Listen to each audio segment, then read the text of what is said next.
Hello friends, आज हम development biology शुरू करने जा रहे हैं। ये हमारे पास कुछ इम्पोर्टेंट टॉपिक्स हैं। तो आज हम करेंगे कवर गैमेटोजेनेसिस एंड गैमेट को। फर्टिलाइजेशन एंड पार्थेनोजेनेसिस को भी हम नेक्स्ट लेक्चर्स में कवर करेंगे। Cleavage and blastulation, development of chick, extra embryonic membranes, embryonic inductions. ये हम कुछ टॉपिक है ये कवर करेंगे। अगर आप ये भी कवर कर लेंगे तो आपके क्वेश्चन अटैम्प्ट हो जाएंगे। ठीक है। तो आज हम सबसे पहले शुरू करेंगे गैमेटोजेनेसिस एंड गैमेट, जिसमें हम सबसे पहले पढ़ेंगे स्पर्मेटोजेनेसिस को। ठीक है। तो ये हमारे पास क्या होते हैं, गैमेटोजेनेसिस का मतलब क्या होता है कि formation of gametes is the first step है एम्ब्रियोजेनेसिस का। It begins when an organism becomes sexually mature. In most of animals it take place only during breeding seasons, but in certain animals like man it is a continuous process until the female becomes sexually inert। ठीक है। तो इसमें क्या कर gametogenesis का मतलब क्या होता है। गैमेटोजेनेसिस इज अ प्रोसेस, एक ऐसा प्रोसेस है, differentiation of haploid gamete from the diploid primary germ cell gametogonia, spermatogonia and oogonia present in the primary sex organs like gonad, testes in male and ovaries in female। इसमें क्या होता है, हमारे पास haploid gamete बनते हैं, sperm and ओवा कब बनते हैं, प्राइमरी जर्म सेल से बनते हैं जिनका नेम क्या होता है, स्पर्मेटोगोनिया और ओगोनिया। और ये कहाँ बनते हैं, ऑर्गन्स में, testis in male and ovaries in female में बनते हैं। Primary germ cells of both testis are extra gonadal, they are develop from extra embryonic mesoderm से डेवलप होते हैं but finally migrate into the gonads. आप सिर्फ गैमेटोजेनेसिस की definition यहीं तक कर लेना। अब हमारे पास दो टाइप है, स्पर्मेटोजेनेसिस एंड oogenesis। आज हम स्पर्मेटोजेनेसिस को डिस्कस करेंगे।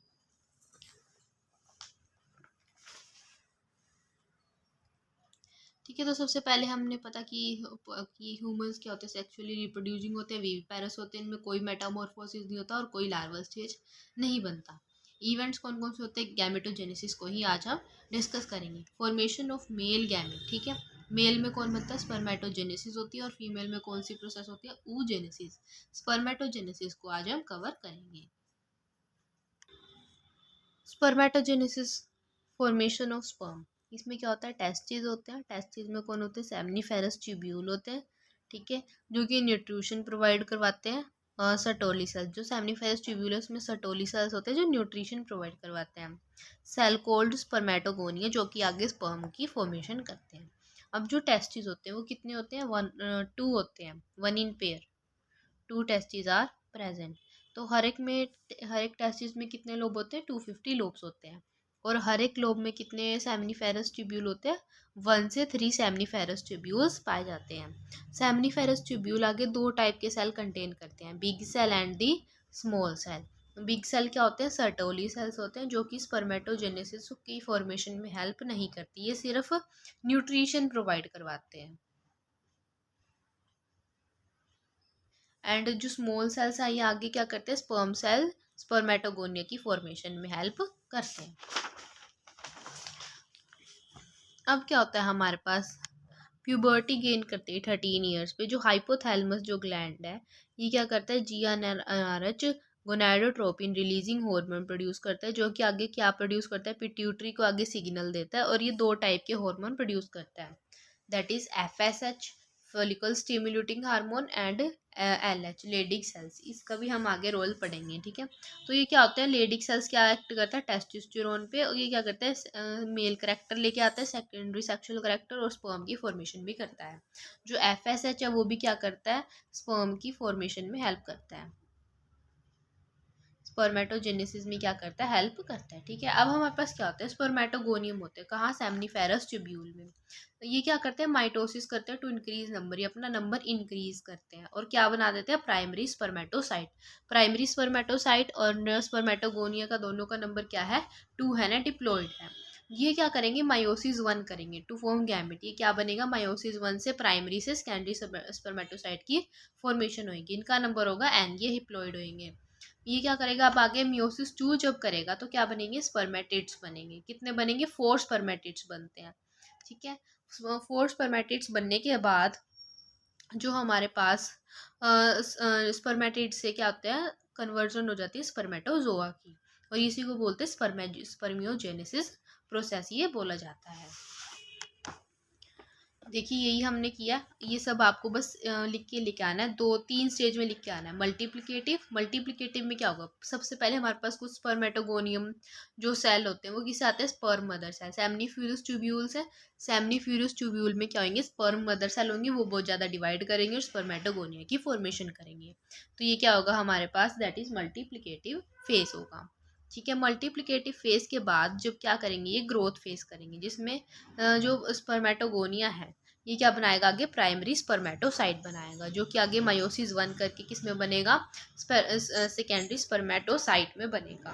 सेकेंडरी स्पर्मेटोसाइट बनने के बाद ये क्या करेगा, मियोसिस 2 करेगा और स्पर्मेटिड्स बना देगा 4 स्पर्मेटिड्स बनाने के बाद ये स्पर्मियोजेनेसिस का मतलब ही क्या होता है, the formation of sperms from the spermatid is known as spermiogenesis. ये 4 स्पर्मेटोजोआ बना देगा। ठीक है, तो यही हमारे पास क्या हुआ, स्पर्मियोजेनेसिस प्रोसेस हुई। हमारे पास स्पर्मेटोजेनेसिस खत्म हो चुकी है। अब हम पढ़ेंगे कि फॉर्मेशन ऑफ जो स्पर्म है वो कैसे होता है। सबसे पहले हमारे पास क्या आएंगे, फॉर्मेशन ऑफ हेड की फॉर्मेशन कैसे हुई। हमारे पास जो स्पर्मेटिड्स में जो न्यूक्लियस होता है वो क्या होने लग जाता है, कंडेंस्ड होने लग जाता है, और उसकी जो न्यूक्लियर मेम्ब्रेन है वो भी डिसअपियर होने लग जाती है। जो क्रोमोसोम मटेरियल है वो भी आपस में कंडेंस्ड होता है। आरएनए और अदर जो एसिडिक प्रोटीन है वो एलिमिनेट हो जाते हैं। The nucleus shrink by losing water from nucleoplasm. Chromosome also packed RNA and other acidic proteins are also eliminated. Histone proteins are initially replaced by, पहले वो ट्रांजिशनल प्रोटीन से replace होंगे, फिर वो प्रोटअमाइन से रिलीज फाइनली क्या हो जाएंगे, रिप्लेस हो जाएंगी। ठीक है, ये हमने किया हिस्टोन प्रोटीन का। फिर जो न्यूक्लियर मेम्ब्रेन भी है वो अपना पोर का कॉम्प्लेक्स खो देती है, लोजी पोर कॉम्प्लेक्स। सिंपली हम कह सकते हैं जो न्यूक्लियस का जो मटेरियल है वो कंडेंस हुआ। अब जो हमारे पास पता है हेड किसके बना होता है, एक्रोजोम एंड न्यूक्लियस, तो हम देखते हैं हेड न्यूक्लियस तो बन गया कंडेंस्ड। एक्रोजोम कैसे बनेगा, गोल्गी बॉडी से। गोल्गी बॉडी के पास क्या होते हैं, वैक्यूल्स होते हैं बहुत सारे। ये सबसे पहले तो इसके पास क्या होते हैं, सिस्टर्ने होते हैं। सिस्टर्ने क्या करते हैं, लार्ज वैक्यूल बना लेते हैं। लार्ज वैक्यूल बनाने के बाद उनका एक ग्रैन्यूल बनता है, प्रो एक्रोजोमल ग्रैन्यूल। बहुत सारे प्रो एक्रोजोमल ग्रैन्यूल बना के क्या बना देते हैं, दैट इज एक्रोजोमल ग्रैन्यूल। ये आगे एक्रोजोमल ग्रैन्यूल जो है वो न्यूक्लियस से अटैच हो जाते हैं, और ये कुछ इस शेप की हेड न्यूक्लियस से अटैच हो जाते हैं, और ये कुछ आगे इस शेप की हेड लाइक स्ट्रक्चर की फॉर्मेशन करते हैं। तो देखिए, according to Burgess and Favicity, acrosome of spermatozoa is derived from Golgi apparatus of spermatids. Golgi apparatus spermatid consist of cisternae arrange करते हैं। इसके पास क्या होता है, स्मॉल वैक्यूल हो जाते हैं, और ये क्या हो जाता है, 1 by 1 करके ये लार्ज होने शुरू हो जाते हैं। Start enlarging inside each vacuole.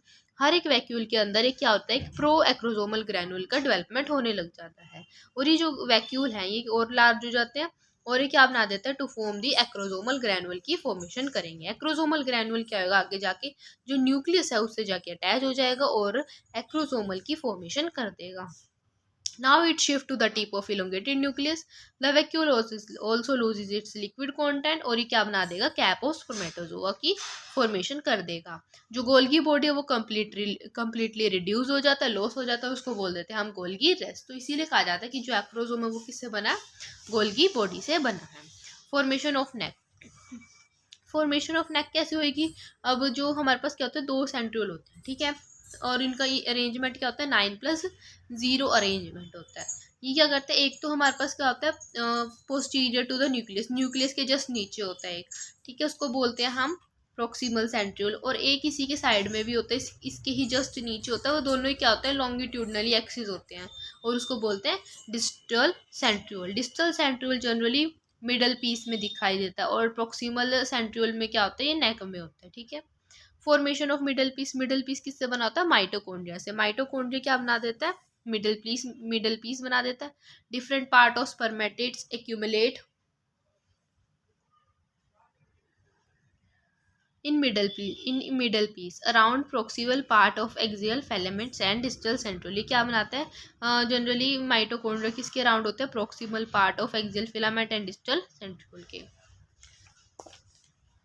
Mitochondria get spirally coiled along a sheath around axial filament and distal centriole. This sheath is Neban current. अब देखिए हमारे पास क्या होता है जनरली, मैं अगर आपको स्ट्रक्चर बना के दिखाऊँ, माइटोकॉन्ड्रिया क्या होता है, एक हमारे पास क्या है, डिस्टल सेंट्रियोल है, और यहाँ पे उसकी क्या होती है, एक्सियल फिलामेंट भी प्रेजेंट होती है। ठीक है, तो जो माइटोकॉन्ड्रिया वो ऐसे ऐसे अरेंज होती है,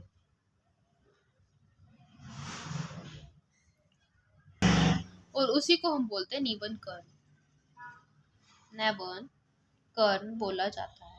ठीक है, तो ये हमारे पास क्या है, डिस्टल रिंग है, डिस्टल सेंट्रियोल है, ये लॉन्गिट्यूडनली जाती है, और ये हमारे पास क्या होती है, एक्सियल फिलामेंट होती है, माइटोकॉन्ड्रिया की स्पाइरल अरेंजमेंट होती है, जिसको हमने क्या बोला, निबन कर्न। माइटोकॉन्ड्रिया का जनरली क्या फंक्शन होता है, ये हेल्प करती है पावर हाउस ऑफ एनर्जी का। ठीक है, ये क्या बनाती है, एनर्जी देती है स्पर्म को, ताकि वो क्या कर सके, आगे मोटाइल हो सके और फ्यूज कर सके। अब आता है हमारे पास फॉर्मेशन ऑफ मंचिटे। मंचिटे मतलब क्या होता है, ये क्या होता है, लॉस ऑफ साइटोप्लाज्म हो जाता है जब ये एक्रोसोम की फॉर्मेशन होती है। तो कुछ पार्ट क्या होता है, लेयर की तरह एक्ट करता है अराउंड दी पेरीफेरी और एक्रोसोम। तो बहुत सारा साइटोप्लाज्म लॉस हो जाता है स्पर्मेटिड से जब स्पर्म बनता है।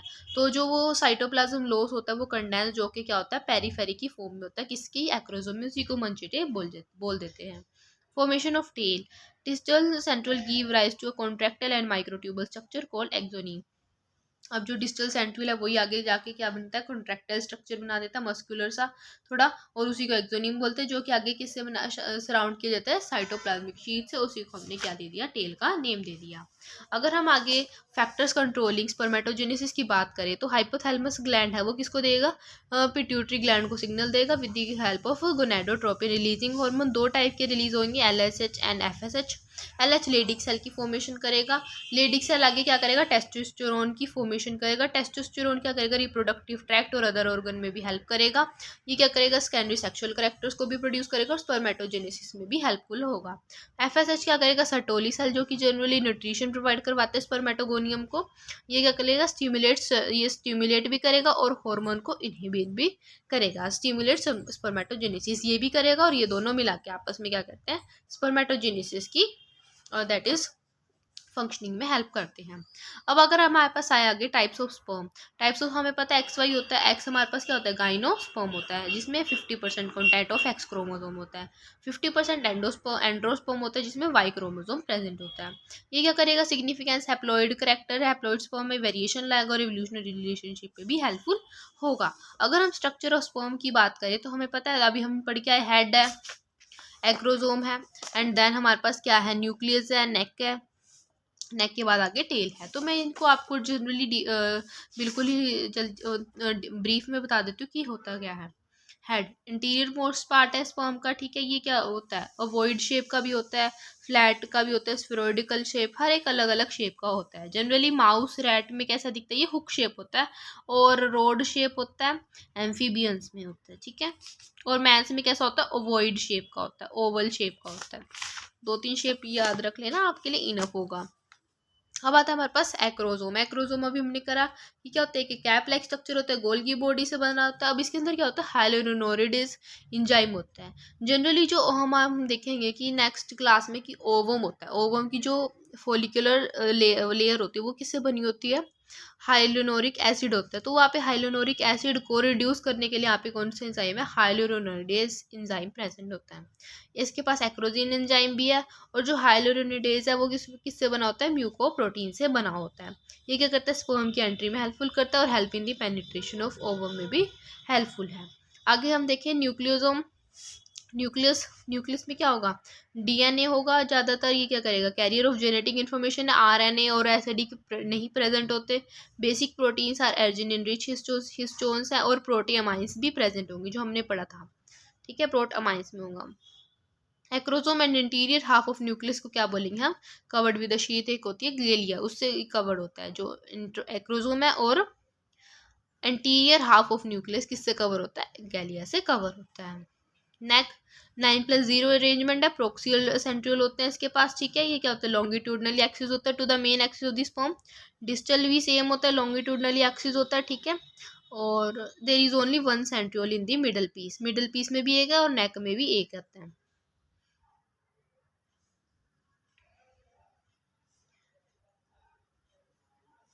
जो सेसेरिया उसमें सिर्फ वन सेंट्रियोल है, फंक्शन क्या होता है, स्पिंडल फाइबर की फॉर्मेशन में हेल्प करता है during the first cleavage of the zygote, ठीक है। और जो आगे डिस्टल सेंट्रियोल है वो किसकी हेल्प में फॉर्मेशन करता है, एक्सोनीमे की फॉर्मेशन करता है। एक्सोनीमे जो कि आगे साइटोप्लाज्मिक शीट से बाउंड होकर टेल की फॉर्मेशन करते हैं। मिडल पीस वही अभी बताया था, नेबनकर। और क्या है हमारे पास, मेंचिटे भी है जो कि सराउंड करता है एक्रोजोम ऑफ द स्पर्म को। फंक्शन क्या है, power house of the cell है। टेल एक इलोंगेटेड पोर्शन है हमारे पास। टेल क्या है, एक इलोंगेटेड पोर्शन है, ठीक है, लॉन्गेस्ट पार्ट है। ये क्या करता है, मोटाइल करता है। ओके, इसके पास क्या एक्सोनियम है, एक्सल फिलामेंट है। प्रोटोप्लाज्मिक शीट से कवर होता है। 9+2 का अरेंजमेंट होता है इसके सेंट्रियोल पे, आप याद रखना। माइक्रोट्यूब्यूल्स का ये क्या प्रोवाइड करता है, provide pathway to push the sperm, ठीक है। ये distal part of axoneme is uncovered and is called end piece. जो सबसे लास्ट वाला पार्ट होता है टेल का, वो क्या होता है, एक्सोनियम से बना होता है, वो अनकवर्ड होता है साइटोप्लाज्मिक सी से, उसको हम क्या बोलेंगे, एंड पीस। ये जनरली कहाँ मिलता है, स्पर्म ऑफ फ्रॉग्स में। तो हम पढ़ चुके हैं क्या कैसे कैसे स्ट्रक्चर है स्पर्म का। अब अगर आप देखो टाइप्स ऑफ स्पर्म, तो फिश और एम्फीबियन में कैसे अंडुलेटिंग मेम्ब्रेन है, हुक स्पून शेप्ड है मैन में, और हुक शेप किस में, माउस एंड रैट में। एस्कैरिस में अमोइबोइड, और प्लेनेरिया में कैसी है, बाइफ्लैजिलेटेड। दैट इज, मैं दोबारा से बता देती हूँ। फिश और एम्फीबियन में कौन सा, अंडुलेटिंग मेम्ब्रेन होती है, ठीक है, all along the length of the tail. Sperm जो है वो स्पून टाइप है किसमें, मैन में, और हुक शेप है किसमें, माउस एंड रैट में। एस्कैरिस में अमोइबोइड, और प्लेनेरिया में बाइफ्लैजिलेटेड है, ठीक है। तो गाइस हमने यहाँ तक आज स्पर्मेटोजेनेसिस पूरा कंप्लीट कर लिया है। सिर्फ आपको रीड आउट करना है खुद से, और खुद से ही नोट्स भी बनाने हैं। oogenesis हम नेक्स्ट क्लास में कवर करेंगे। Thank you.